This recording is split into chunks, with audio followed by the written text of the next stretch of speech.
Hi guys, as promised today I'm going to be talking about dynamic clothing. Poser basically has two types of clothing. It has what's known as conforming clothing and dynamic clothing. Dynamic is the more recent innovation, although it's been out for a good number of years now. So first of all, conforming clothing, what that does, I'll just load some clothing into the scene. With this jacket, now that I've loaded it, if I go figure, conform to, and then I choose Michael 5, he's the middle one. And wherever Michael poses to in the, oh, got to make sure I'm choosing Michael, not his jacket. However Michael poses, the jacket goes with him and it's instant. But the disadvantage, well, there are multiple disadvantages, but one of them you can see here, there's poke through here. And the clothing's not draping very naturally. So when I go to some of these slightly weirder poses, let me put a pair of pants onto him as well. So I'm just going to drag some pants into the scene. I'm just dragging them from the library. So these look okay. But now if I start to put him in different poses, such as this seated pose, oh, for goodness sakes, you've got to select the figure, not the clothing.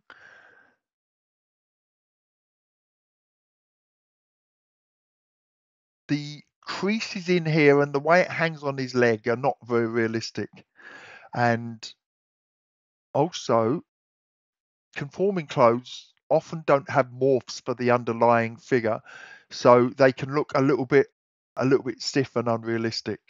So with dynamic clothing, what you have is basically the clothes are created as props, and then the props load into the scene attached to the figure. In fact, it'll be easier to show you. Okay, so let me just go and get. Okay, I'm going to load a sheet on. Right, wrong figure. We'll do it with this one and load a cheat on there. Right, so this is going to be a kind of a toga thing. At the moment, it's all kind of loose because the designer designed it to kind of collapse down onto the figure. So this is a prop, this toga in waiting. And when we run we're going to run a simulation, and this chiton will collapse onto the figure and drape realistically. Now, the great thing about that is that you can get more natural movement. Anyone who's tried messing around with conforming clothing, especially togas and dresses, you'll know that when you start walking your figures or putting your figures in walking poses, that the dresses and togas often don't conform to their legs and they look really awful as you start doing so. Whereas dynamic clothes just follows wherever the legs go. And it can cope with different positions. So if I turn this figure, 90 degrees, it will hang naturally off the side there. There's lots of great things about dynamic clothes. Basically, it was the next generation of clothing, but it also responds to gravity, wind, and the environment. We're going to see later on that how to make dynamic clothing respond to props such as this chair. But let's just start with a basic one here first of all. So people who supply dynamic clothing, they are automatically parented to whatever figure you're going to load them to. So in this case, Michael 4. So I'm going to select that cheat on, and then I'm going to select cloth up here, and it's going to open up the cloth simulation over here. Now I'm still working on a weird monitor setup, so you're going to see some really weird things with the scaling of text, I'm afraid. So I select new simulation, and this simulation is going to be called Chiton. These are the three parameters you need to worry about. Object vertex against cloth polygon, object polygon against, so basically it's telling you how the prop clothing is going to interact with the underlying figure. The more of these that you have, the longer the simulation will be, but the more accurate. Sometimes it can be a bad thing to have these all switched on, but by default, I tend to turn them all on. If you just click OK and forget about that, you can get back to there by clicking simulation settings. Actually, I have two other simulations running, which I'm just going to delete. So we keep things clear for now. Okay, so here's our cheat-on simulation. And you'll see here that we're currently in frame 30 of this animation. Now, generally speaking, you want your simulations to run over 30 or more frames. Sometimes you have to go as far as 60. It depends how much settling, as in collapsing down, you need the cloth to do. So we're going to go back to frame 1.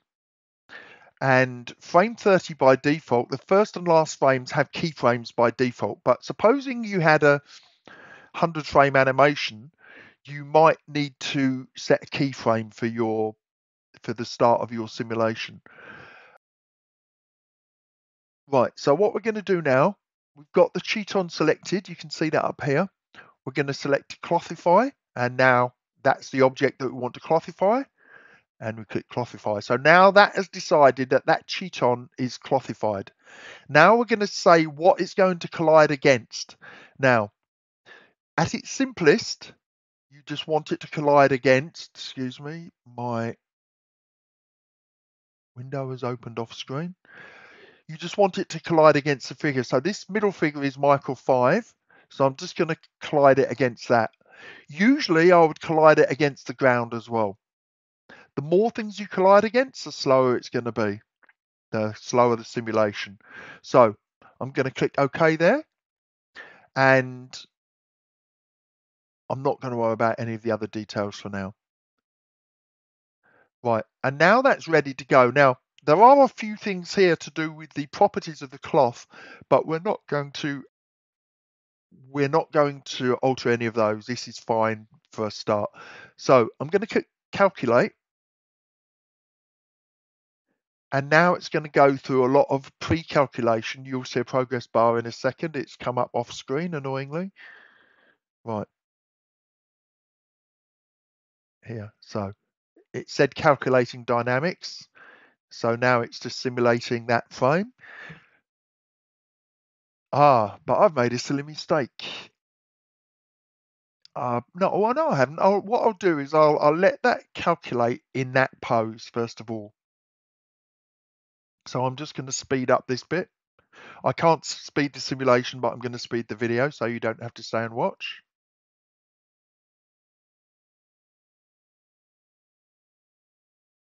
Okay, so this is not a perfect simulation, but it's a really good start. So you see here, it's not perfect there. You've got some poke through here, some weird stuff at the bottom, and also a little bit of noise down here. Sometimes you can fix the, see, it's kind of like, you can see kind of polygons and weird shadows. Sometimes you can fix that after the simulation by running subdivision on it. Remember in object properties. But for now, that's fine. So one thing I didn't mention, always start with your figures in a T pose. Almost all, in fact, every piece of dynamic clothing I've ever seen is designed to start from a T pose. So you can see that kind of worked okay. Possibly we might have changed the fold resistance a little bit and some of these parameters down here. And you might be wondering why it's not draped off the shoulders. And that's because the creator has created a constrained group here. And a constraint means that that bit doesn't try and clothify on these corners here. You can also do that for things like belts and badges and stuff like that. You can give them rigid decorated or soft decorated groups. So soft for a belt, hard for a badge, for example. But now let me show you something else. Obviously, you're not going to have your figures in the T pose. So what I'm going to do now is I'm going to select Michael 5's body, and I'm just going to apply a pose that I've got pre-prepared. So I thought that looked suitably epic. There you go, he's doing something emperor-like there. So I don't want that simulation, that was just a proof of concept, so I'm just going to do clear simulation. Don't do reset or it resets any parameters that you've got here. And now I'm going to go back to the first frame again. And now I'm going to run exactly the same simulation again. So I'm just going to do calculate simulation, and I'll be back in a while. So it always starts from that T-pose, and then from that T-pose, it follows the animation of the character.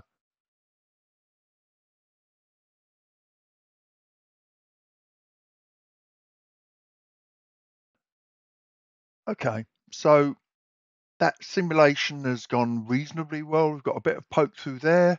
It's draping on the floor nicely. Look at the way it's hanging off that arm. Looks really good to me, actually. I possibly might try and fix this. You could fix this by playing with these three settings, sometimes turning these two off and leaving cloth self-collision on, or just having one of these two top ones on will fix things like this. But to be honest, it's probably just as easy to use the morph tool up here somewhere, wherever it is, I can't see it, and morph that, just manually morph that into position. So as you can see, that now has applied. If I grab, oh my God, I'm using a hide toolbar, but it's such a pain. You can see that animates into place, and it could well be that you get a frame earlier than frame 30, which is a better frame overall. Look at the lovely way this is draping off the leg. And let's see what happens when you go to the end. All looks pretty good, actually. Okay, so this is the simplest case scenario. Now I'm going to show you something with this guy. So with this guy, what I'm going to do is I'm going to put a karate suit on him. So this is the karate suit that I showed you the other day, but it's going to show something very important. So first thing I'm going to do is load in the pants. Okay, as they call them. So these are ready to simulate straight away. Now I could bring the jacket and the belt in as well, but there's a reason not to do so, and I'll explain that in a second. So what I'm going to do, I'm going to take these pants, selecting them there, and now I'm going to create a new simulation. I'm going to call that pants. I'm going to turn, don't think the cloth self-collides this time, so I'll just turn one of these on and see what we get. So I'll do polygons. Clothify again. Karate pants are selected, so they're clothified. Collide against. So that's Michael 4 this time, so I'm going to select him. Now, this is the reason that I've only loaded the pants. What we're going to demonstrate is layering of simulations on top of each other. And had I loaded the jacket would be a sub-object of Michael, and I'd have to burrow down into there and unselect it for this simulation. So it's easier if I just load the jacket separately. So I've selected Michael. He's not going to, the trousers are not going to collide with the floor, so I don't need to select anything else, and I'm just going to do OK. And there. Now, this karate suit is thicker than this toga thing, this chiton. This is probably made of silk or hessian or something like that, whereas this would be made of a canvas material. So what I'm going to do is I'm going to put the fold resistance up to 200 here. And you can do whatever you want for different types of material. And now I'm just going to run the simulation here. So this is going to calculate the new simulation, but the previous simulation already stays calculated. So I'm just going to run this, and oh no, I'm not. First of all, I'm going to go to the last frame, and I'm going to put a pose on him. So this is the final pose that I'm looking for, but I need to give it 30 simulation frames beforehand, which is just the default animation frames here. You could change the number here. Supposing I wanted 50, I didn't think it settled enough.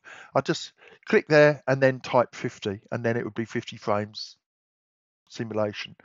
And I believe you can set the start and end frame to simulate from there. Okay, so if you went up to 50 or whatever, you can just enter the frames to do your simulation. So calculate again. I'll be back in a sec. Okay, I decided to have a quick biscuit while that was working, and it finished a lot quicker than I expected. So you can see that the folds here are, in my opinion, a bit stiffer than these. This looks really, really thin, but it's done a beautiful simulation. See how it's responded to gravity? This is what you don't get from conforming clothing. See the way that that's hanging right off his leg? So it's automatically positioned downwards. It's all cloth simulations automatically respond to gravity. So this is hanging really nice on his leg. See the way it's wrapped around the knee? See the folding in here, the folding in the groin. Now we're going to add another piece of that simulation. I get very confused going between different screens. So first of all, I need to go back to frame 0. Now I'm going to load the jacket and call that new simulation, jacket. And we'll do, what did we do before? Object polygon against cloth polygon, wasn't it? That was why it was so quick that time. Caught me by surprise. Clothify. Oh, okay. Okay. I didn't have the jacket selected. Okay, I'm just going to delete that simulation.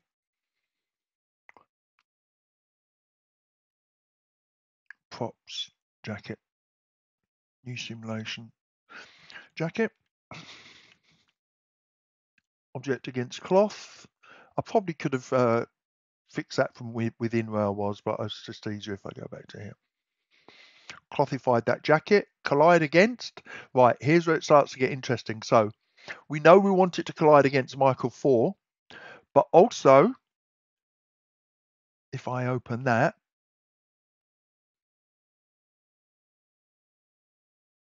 there's Karate Pants. Now, had I loaded them all at the beginning, I would have had to have manually unselected that. So it collides against Michael 4 and all things that are conformed or a child of him. Right, so fold resistance, what do we do? 200? And calculate that simulation. So the other two stay in place. I get very confused because this monitor is actually behind my other monitor. I've got a 4K monitor at the back, a 51 something by 2144 monitor in front, and it's very confusing which way is left and right and up and down in this configuration.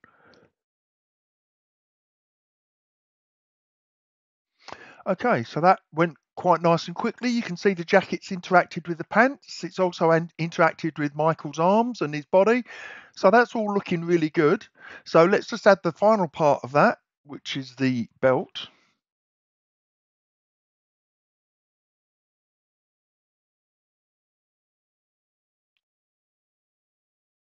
And return to frame 0. So the belt's ready to be draped.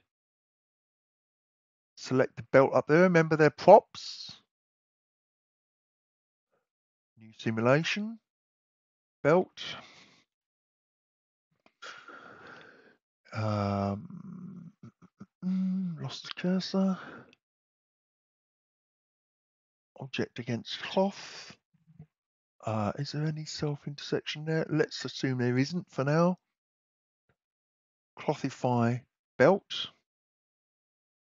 Collide against. So this is not going to touch him at all, but we can do it this way, where we go in, open this up and choose the jacket, or you can just choose Michael and it will do all of the children again. So we'll do it that way. And if you know anything about karate belts, they're very, very stiff. So let's put this fold resistance up to 500, for example. I'm just guessing here. I have no idea how stiff 500 is. And again, we're just going to calculate the simulation. Okay, so that was nice and quick, and as you can see, that's straight there. Now that's a little bit stiff. Now this is one of those situations where you might want more drape frames here. I don't know what's happening. Maybe the belt's up against his leg, or maybe it's because it's so stiff it hasn't finished settling.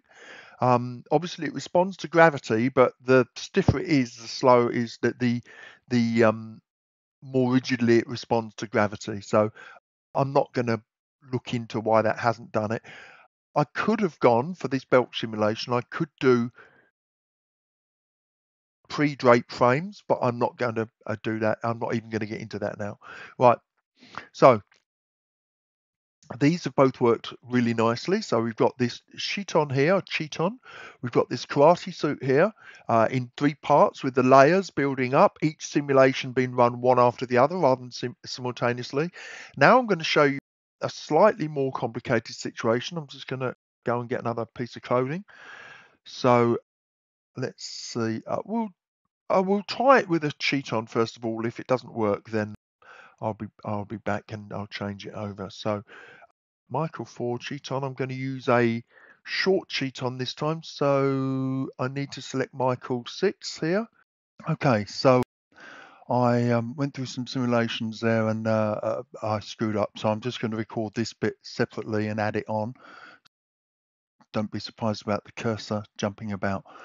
So in this last situation, what I've loaded is a short chiton, and what I want to do is make him sit on this stool. However, you'll see from his standing position, when I go to my final frame, he goes straight down, and this would kind of bury itself into the stool. I'll just I'll do that for you to see. So in the first frame, so I want to make sure I have the chiton selected.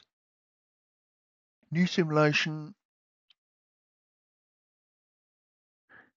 chiton short, and I'm going to do self collision because it's very soft cloth.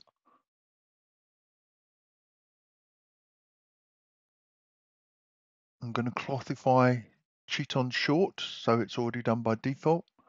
Collide against. Okay, so here I want Michael 4 and I want the stool, and I'm not sure if it's going to reach the ground, so I might as well do that as well. Not Michael 4, sorry, Michael 6. Here. Okay, so it's 3 items: the stool, the ground, and him. So, okay. Okay, fold resistance, default of 8. Right, let's give that a calculation, see what it does. Okay, so that's actually not too bad. When I did it with the karate trousers, the trousers kind of disintegrated through the base of the stool. This is kind of draped okay. I mean, it means he's sitting on there with a bare bottom. I guess he'd have a, a, a loincloth or something on there. Let's spin around, see how that's... Yeah, that's not too bad. Now, supposing you wanted that to be more, you know, when you see a lady sit with a dress and she'll tuck the dress underneath, what you can do is you can animate, and this is a very important tip that you might want to use, is you can animate your props into position, your seats and stuff into position, so they move the clothing around in the way you want. So what I'm going to do is on frame 30, I'm going to move, I'll leave that stool there. On frame 1, that stool is going to be backwards out of the picture, out of from underneath him. So let's go to pose, move that back in Z. This cursor's very, very off-putting to here. So it's going to slide in behind him. Now I've also done another little trick here. Because this surface was a bit weird and the other clothing dissolved through it, what I've done is I've created a box which matches the size of the stool. So you think of that as a proxy. And then I make it invisible, but it's parented to the stool. So wherever the stool goes, the box will exactly match it. Now, if I go back to my cloth simulation, hopefully what's going to happen now is if I do collide against. So I still have the stool, but I can go into there and add the box. So with any luck, as I scrub through here, the stool comes into place underneath. Now it's not calculated that simulation yet. Let me clear the previous simulation, which retains the same parameters, but just clears the setting in memory or a file, however it does it. And now we'll calculate that one more time. Now, this technique is very useful if you've got, like chairs where you want suits or t-shirts to drape against the arms and the backs and the seats of chairs, or if you want to interact with, say, they're having a fight or they're sitting on a flight of stairs, any number, riding a horse, for example, and you want the clothing to drape in a particular way. This is one technique for doing that. The other is to do choreographed groups, but I'm not even going to touch upon that right now. So what I'm hoping is that he's going to be low enough so that the toga will get pressed by the stool as it comes in. If that's not the case, then I'll have to move the stool further back. It looks like it's quite an exciting race at the moment to see what's going to get into place. Go on, sit down.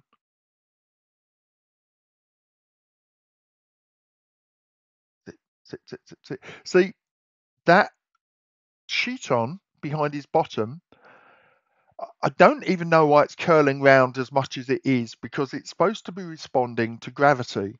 And under gravity, I mean, I suppose it could be swinging by his motion. Yeah, there you go. It's starting to swing back. So there's just because under gravity, it shouldn't curl under his bottom, but under momentum, the way he sat could make it swing. So it's going to be interesting to see if I put that stool far enough back. Yes, caught it. Nice. Nice.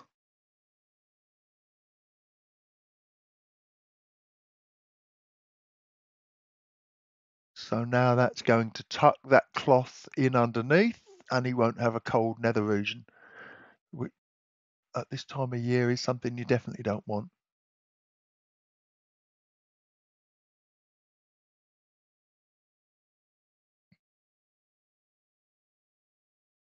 So the simulation's slowing down just a touch now as it's having to work out additional interactions. Still pretty good, but by reducing the number of simulation settings, it keeps this nice and fast. And you can see now that really looks quite good, the way that's tucked under the stool.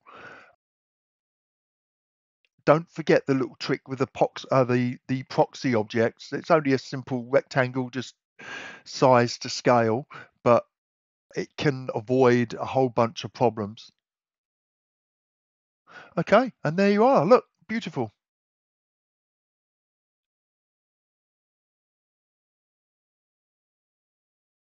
Look how good that looks. And there's no way that you'd ever get anything so nice as that. Look, he's deep in thought. He's a thinker. There's no way you get anything that beautiful with conforming clothing. So there you go, guys. 3 lots of conforming clothing, a short sheet on, a long sheet on, and a 3-part suit, different skills on each. This is the basic one. And then this was kind of more advanced, and then this was a good way to move props into place. Actually, it looks to me, ironically, as if that box, the invisible box, stayed back, so the stool actually did enough work on its own. Right. Okay. Well, hopefully that gives you some good ideas, guys, and I will speak to you again soon.